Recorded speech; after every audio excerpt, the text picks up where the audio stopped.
ராம் ராம். வாழ்க வளமுடன். Voice of காஞ்சி நேயர் அனைவருக்கும் இனிய மாலை வணக்கம். இன்னைக்கு என்ன நாம பார்க்க போறோம்? நம்மளுடைய எண்ணங்கள். நம்ம எண்ணங்கள் நம் வாழ்க்கை அப்படின்னு சொல்லுவோம். அது ராமகிருஷ்ண பரமஹம்சர் என்ன சொல்றார் அப்படின்னா, தேனீக்கள் எப்படி ஒரு மலர மட்டும்தான் அது நாடுறது, வேற எதையும் நாடாது. தேனீனா அந்த மலர்ல இருக்கிற தேனை மட்டும் உறிஞ்சும், வேற எதையுமே தேடாது. அது மாதிரி உண்மையான துறவி அப்படிங்கிறவர் இறை ஆனந்தத்தை மட்டும்தான் விரும்புவர், இறை ஆன்மீகத்தை மட்டும்தான் விரும்புவர், வேற எதையுமே அவர் நாட மாட்டார். அதை விளக்குற மாதிரி ஒரு சின்ன கதை, அழகான கதை. ஒரு ஊர்ல ஒரு கிராமத்துல ஒரு பெரிய அக்ரஹாரம் இல்ல தெரு இருக்கு. அந்த தெருவில் ஒரு ஏகப்பட்ட மரங்கள், அந்த காலத்துல நிறைய மரம் இருக்கும். அந்த மரத்தின் கீழே ஒரு துறவியும் உட்கார்ந்துருக்கார். துறவி உட்கார்ந்துருக்காருன்னா நிறைய ஜபம் தபம் பூஜை புனஸ்காரம், ஏதான பிரச்சனைன்னு வரவாளுக்கு ஒரு தீர்வு சொல்றது, இப்படியாக அவரோட பொழுது இனிமையா போயின்னு இருந்தது. திடீர்னு அந்த மரத்துக்கு எதிர் வீட்டுல ஒருத்தி குடி வரா புதுசா. அவளோ ஒரு வேசி.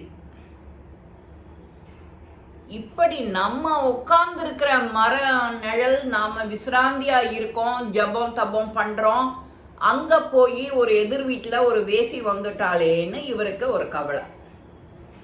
ஏன்னா எத்தனையோ மனுஷா என்னெல்லாமோ வேலை செஞ்சுட்டு இருக்கா, இவர் இந்த மாதிரி இருக்காளே, இவ இப்படிப்பட்ட பாவ காரியத்தை செய்யறாளேன்னு இவருக்கு அவர் பண்ற விஷயங்கள்ல கவலை.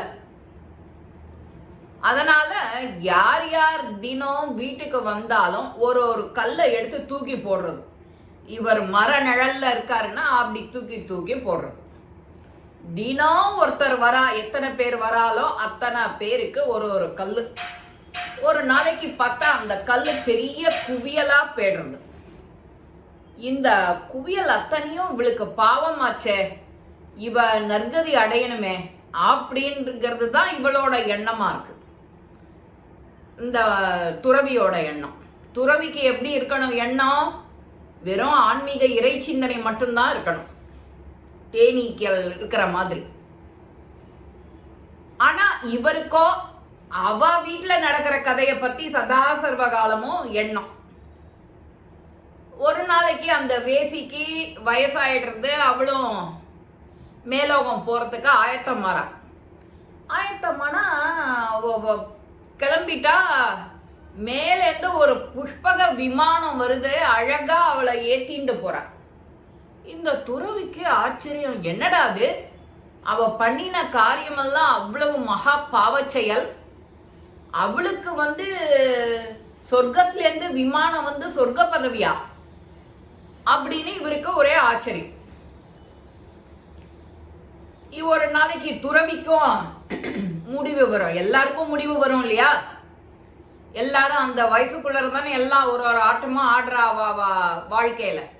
நம்மளை போல கிடையாது, நம்மளை போல கிடையாதுன்னு.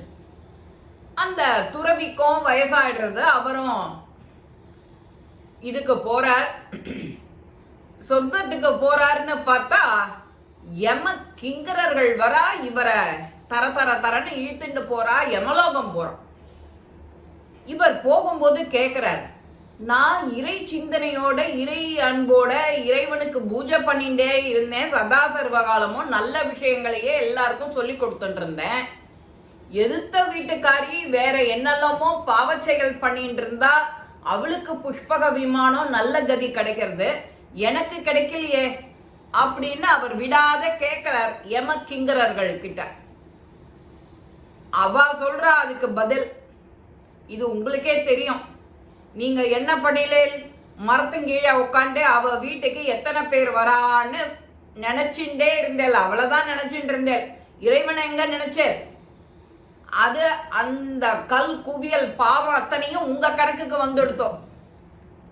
அதனால உங்களுக்கு நரகம், அவளுக்கு சொர்க்கம். அவ என்ன நினைச்சா, எதிர்த்தாப்புல இருக்கிற துறவிக்கு இப்பேற்பட்ட பாக்கியம் அவர் சதா இறை நினைவோடையே இருக்காரு. நமக்கு அந்த பாக்கியம் கிடைக்கலையேன்னு அவர் சதா உங்களை பத்தி நினைக்கிறான்.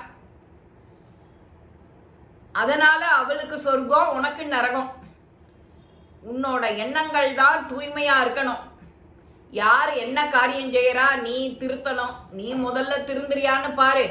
உன்னோட எண்ணங்கள் அழுக்கு இல்லாம இருக்கா பாரு அப்படின்னு சொல்ல வர கதை தான் இது. நாம பக்கத்தாத்துல என்ன விஷயம் நடக்கிறதுன்னு காதை கூர்மையாக்கிப்போம். வாத்துல என்ன விஷயம் நடந்தது, ஏதான சண்டை சச்சரவா, போலீஸ் வந்ததா, ஆக்சிடென்ட் ஆயிடுதா, ஹாஸ்பிட்டல்ல இருக்காளா. நீ உக்காண்டிருக்க இங்க, வம்பு ஆனா அங்க பக்கத்து வீட்டுது. நீ அப்போ எங்க இறை சிந்தனையோட இருக்க? இறை சிந்தனையோட ஒரே ஒரு பகவான் நாமா ஒரே ஒரு நிமிஷம் உண்மையா நினைச்சு ஒரு பூவை போட்டு ஒரு பூஜைய பண்ணு, ஒரு நாமா சொல்லு, ஒரு பஜனை சொல்லு. அதுக்கு மதிப்பு தனி. அப்போ உனக்கு புஷ்பக விமானம் வரும். இல்லாட்டினா எமக்கிங்கரர்கள் தான் வருவா. நம்ம எண்ணங்கள் அதுக்கு தான் சொல்றது, உன் எண்ணப்படியே உன் வாழ்க்கைன்னு. நீ என்ன நினைக்கிறியோ, நீ என்ன விதைக்கிறியோ அதுதான் வரும். நீ வீட்டுல என்ன பேசுறியோ அதுதான் நடக்கும். நீ யாரையானு திட்டுவ, அது உனக்கு தான் வரும். சைக்கிள் தானே, இப்படியே போயிட்டு அப்படியே வரும் ரவுண்டு. அதனால நம்ம எண்ணங்கள் எப்போதும் தூய்மையா இருக்கணும். ஒரு சின்ன கதை தான், அழகான கதை தான்.